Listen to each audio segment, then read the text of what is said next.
사랑하는 형제자매 여러분, 오늘 여러분의 마음에 하나님의 평화와 은혜가 가득하기를 기도합니다.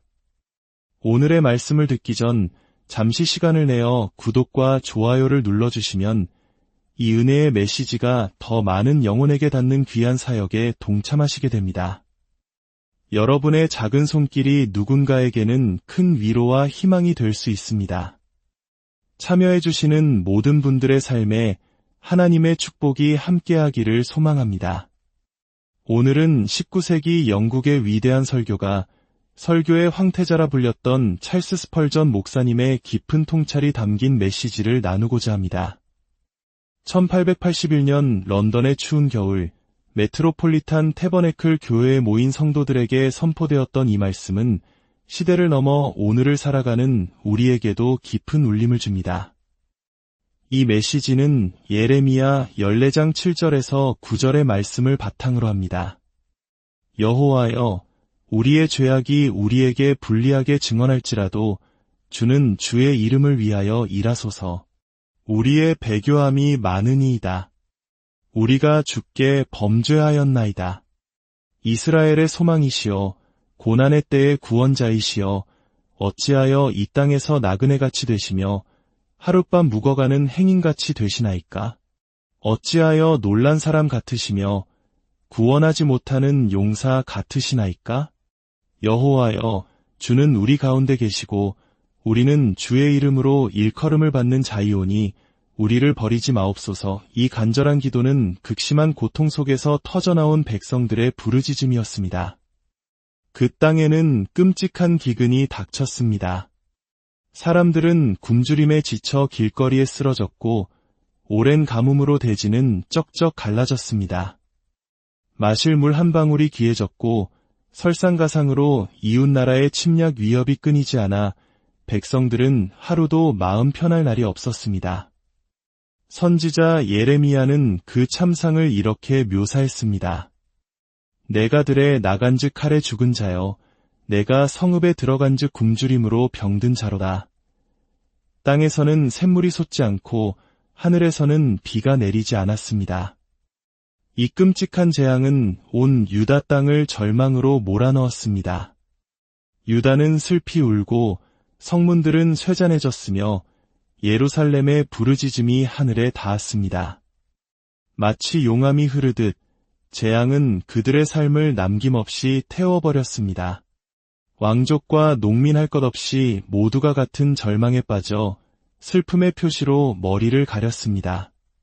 도시의 아이들은 텅 빈 물동이를 들고 우물가를 헤맸지만 물 한 방울 찾지 못하고 돌아왔습니다.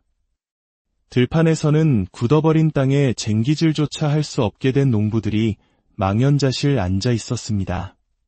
골짜기에서는 가축들이 고통스러운 신음소리를 냈고 어미사슴은 갓 낳은 새끼를 버리고 떠났습니다.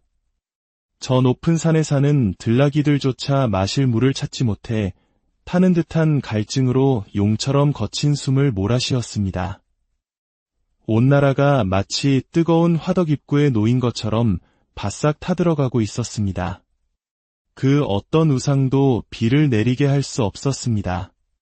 비가 없으면 모두가 죽을 운명이었습니다.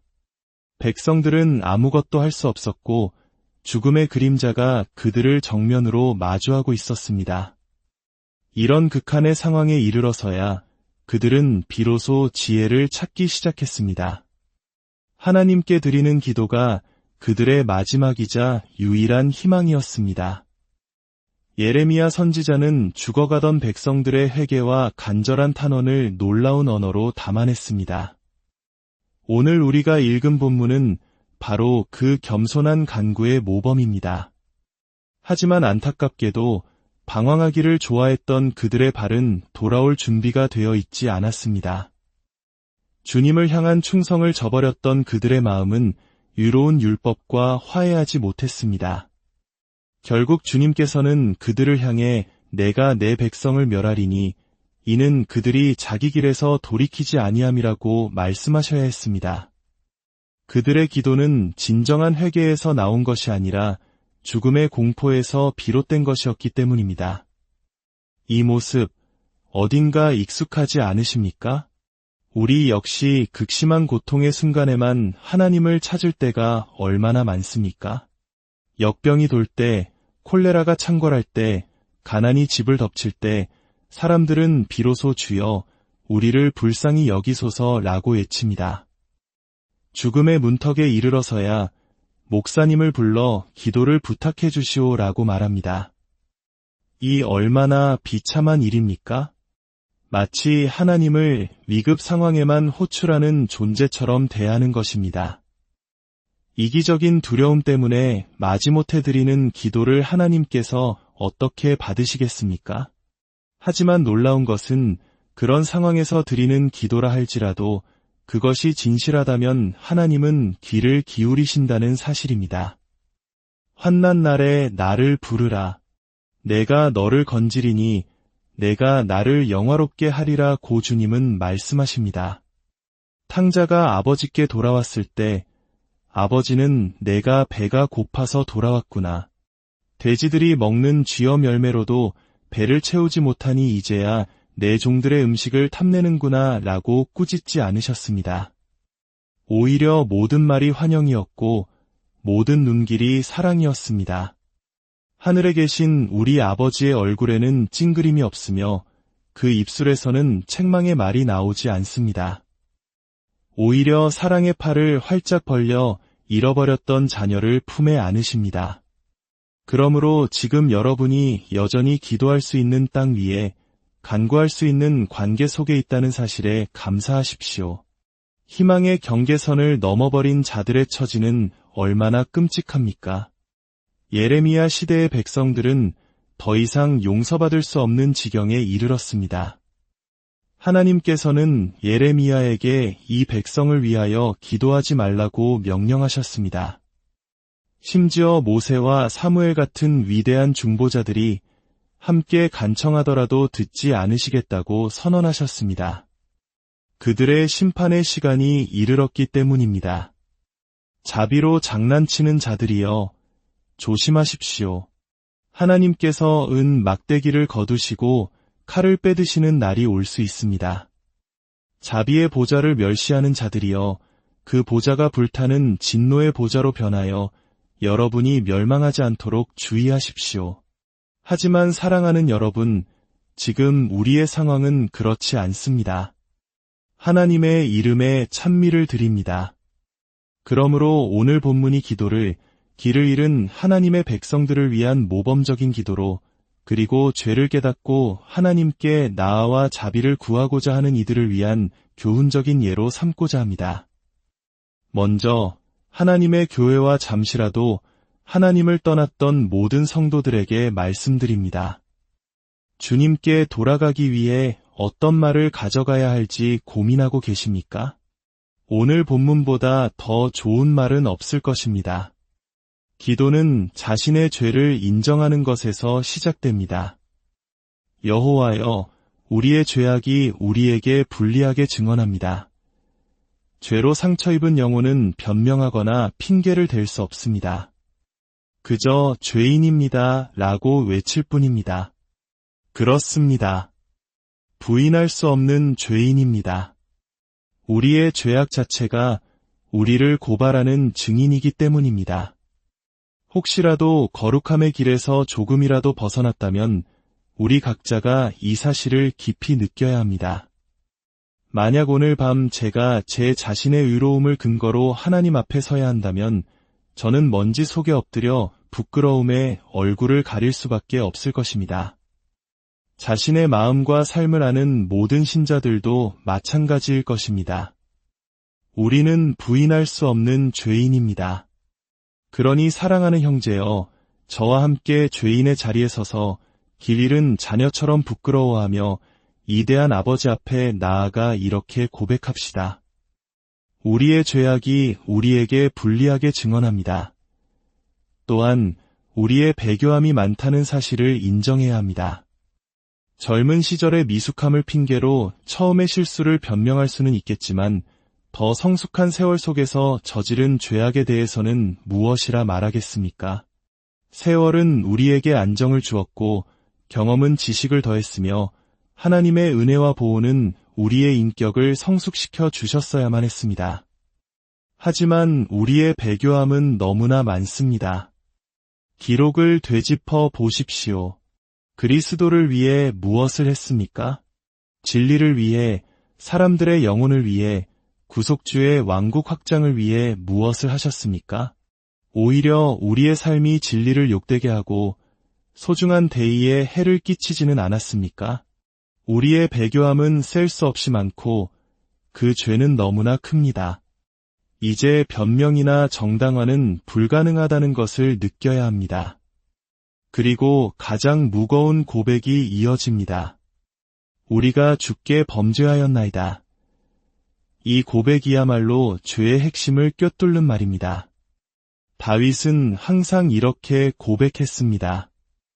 내가 주께만 범죄하여 주의 목전에 악을 행하였사오니. 탕자의 고백도 마찬가지였습니다. 아버지, 내가 하늘과 아버지께 죄를 지었나이다. 사랑하는 형제자매 여러분, 무한한 사랑의 아버지께, 그 귀한 보혈의 구원자께, 그리고 부드러운 감동과 위로를 주시는 성령님께 죄를 지었다는 것, 이것이야말로 가장 끔찍한 죄입니다. 우리의 죄는 구름처럼 높고 땅처럼 넓으며 바다처럼 깊습니다. 누가 우리 죄악의 거대한 대양을 측량할 수 있겠습니까? 그러므로 우리는 하나님의 법정 앞에 서서 겸손히 우리의 죄를 자백해야 합니다.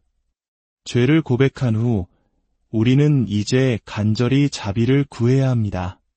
하지만 그 근거를 우리 자신에게서 찾아서는 안 됩니다. 과거를 용서해 주시면 앞으로는 더 잘하겠습니다. 라고 약속하는 것은 어리석은 일입니다. 이미 수없이 넘어뜨렸던 그 부러진 뼈를 다시 신뢰할 수 있겠습니까? 통제하지 못했던 그 혀를 다시 믿을 수 있겠습니까? 당신의 마음을 다시 신뢰하겠다고요? 차라리 바람이나 변덕스러운 바다를 믿으십시오. 우리의 결심은 불 앞의 밀랍과 같고 불꽃 속의 삼배와 같습니다. 베드로의 결심은 내가 주와 함께 죽을지언정 주를 부인하지 않겠나이다. 라고 말했을 때 강해 보였지만 대제사장의 진문 앞에서 한 여종의 시선과 비웃음에 무너져 저주와 맹세로 주님을 부인했습니다. 우리는 우리 자신을 믿을 수 없습니다. 그러므로 우리의 간구는 전적으로 하나님의 은혜에 근거해야 합니다. 우리의 간구는 오직 하나님의 이름에 근거해야 합니다. 주여, 주의 이름을 위하여 일하소서. 반역한 신하들의 사악함에서 유로운 주권자의 선하심으로 나아가는 것입니다. 하나님을 자비롭게 만드는 강력한 동기는 오직 하나님 자신에게서만 나옵니다. 주의 이름의 위엄을 보십시오. 그 명성은 모든 세대에 놀랍습니다. 하나님, 당신은 죄악을 용서하시는 이름으로 알려져 있습니다. 다윗은 이렇게 기도했습니다. 여호와여, 나의 죄악이 크오니 주의 이름을 위하여 사하소서. 낙심한 형제들이여, 이리 오십시오. 가장 어두운 밤, 별 하나 보이지 않을 때에도 통할 기도가 여기 있습니다. 주의 이름을 위하여 일하소서. 우리를 구원하시는 것이 주의 이름을 영화롭게 하기 때문입니다.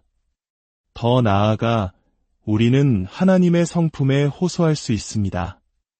이스라엘의 소망이시여, 하나님은 당신의 백성의 유일한 소망입니다. 이렇게 간구하십시오. 주님, 저의 유일한 희망은 주님이십니다. 주님 외에 다른 소망이 없음을 아십니다. 주께서 은혜로 돌아보지 않으시면 저는 완전히 절망에 빠질 것입니다. 주님은 가련한 영혼이 당신을 다으로 삼았다가 그 다이 끌려 배가 위험한 해안으로 떠내려가는 것을 결코 내버려 두지 않으셨습니다. 또한 우리는 하나님을 고난의 때의 구원자라고 부르며 간구할 수 있습니다. 하나님은 당신의 백성을 구원해 오셨습니다. 이스라엘의 역사는 기적적인 구원의 기록으로 가득합니다. 이렇게 간구하십시오. 주님, 저는 구원받을 자격이 없지만 주님은 구원자이십니다. 주님은 고난의 때에 당신의 백성을 구원하시는 분이십니다. 저를 구원하소서. 주님의 은혜로운 직분을 이루소서. 우리는 또한 하나님과의 관계에 호소할 수 있습니다. 어찌하여 이 땅에서 나그네같이 되시며 하룻밤 묵어가는 행인같이 되시나이까? 이 말은 주님을 이 집의 주인으로 인정하는 것입니다.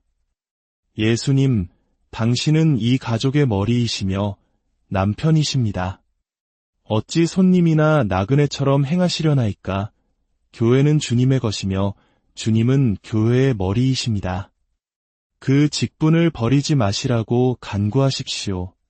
마지막으로 우리는 하나님의 명예에 호소할 수 있습니다. 어찌하여 놀란 사람 같으시며 구원하지 못하는 용사 같으시나이까?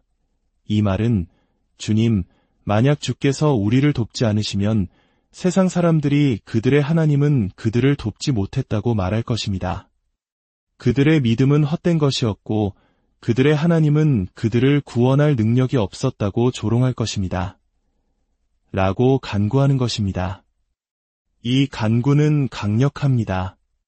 우리의 죄악에도 불구하고 주님의 이름이 더럽혀지지 않도록, 주님의 복음이 후퇴하지 않도록 주님의 명예를 위해 지금 역사해달라고 기도하는 것입니다. 이제 이 말씀을 듣는 분 중에 아직 하나님과의 평화를 찾지 못해 고통받는 영혼이 계시다면 잠시 여러분에게 말씀드리고 싶습니다. 여러분도 마찬가지입니다. 먼저 자신의 죄를 정직하게 고백하는 것에서 시작하십시오. 무언가를 숨기려 하지 마십시오. 하나님은 모든 것을 보고 계십니다. 자기위에 옷을 기우려 하지 마십시오. 예수 그리스도는 죄인에게만 달콤한 분이십니다. 예수님은 우리의 공로가 아니라 우리의 죄를 위해 자신을 주셨습니다. 나의 죄악이 나에게 불리하게 증언합니다. 이렇게 고백하십시오. 저는 이제껏 하나님을 속여왔습니다. 저의 배교함은 많습니다. 저는 양심의 소리를 무시하고 죄를 지었습니다. 당신이 얼마나 형편없는 사람인지 인정하고 피고석에 서서 유죄를 인정하십시오. 그리고 당신의 유일한 희망의 근거가 하나님의 은혜에 있음을 기억하십시오. 그분의 이름을 부르십시오. 주의 이름을 위하여 일하소서. 당신과 같은 큰 죄인을 구원하신다면 그것이야말로 하나님의 능력을 보여주는 위대한 증거가 될 것입니다. 하나님은 사자를 어린 양으로, 까마귀를 비둘기로 바꾸실 수 있는 분입니다. 그분의 능력을 영화롭게 해달라고 간구하십시오. 주님, 저를 구원하심으로써 주님의 능력을 나타내소서. 기억하십시오. 하나님의 모든 이름은 예수 그리스도 안에 요약되어 있습니다. 주님, 예수님의 이름을 위하여 저를 구원하소서 라고 부르짖을 때 그 기도는 비할 데 없는 힘을 갖습니다. 십자가 위의 강도는 여러 세기 동안 그리스도께 얼마나 큰 영광을 돌렸습니까? 사도 바울은 그의 변화와 회심을 통해 얼마나 큰 영광을 돌렸습니까? 사랑하는 여러분, 예레미야서에는 이런 놀라운 말씀이 있습니다. 한 남자가 아내를 내보내고 그 아내가 다른 남자의 사람이 된 후에 다시 그를 아내로 맞이하겠느냐는 것입니다. 그것은 땅을 크게 더럽히는 일이 될 것입니다. 그러나 하나님은 말씀하십니다. 그럴지라도 너는 내게로 돌아오라. 이것은 인간의 방식을 뛰어넘는 것입니다. 하나님의 자비는 그분이 이스라엘에게 주신 율법의 규정조차 초월합니다. 하나님은 자신의 명예의 위엄을 무릅쓰고 자비를 베푸십니다. 예수님 시대의 종교 지도자들은 주님께서 세리와 창녀들을 받아들이시는 것을 보고 분개했습니다. 그러나 주님은 그들을 환영하셨습니다. 그러므로 죄인들의 우두머리여, 오십시오. 가장 비천한 자들도 그리스도께 환영받습니다. 죄의 깊은 구렁텅이에 빠졌던 당신이라도 예수님께 올 수 있습니다. 당신이 느끼고 인정하는 그 깊은 죄책감이야말로 주께로 돌아오라. 그가 너를 불쌍히 여기시리라.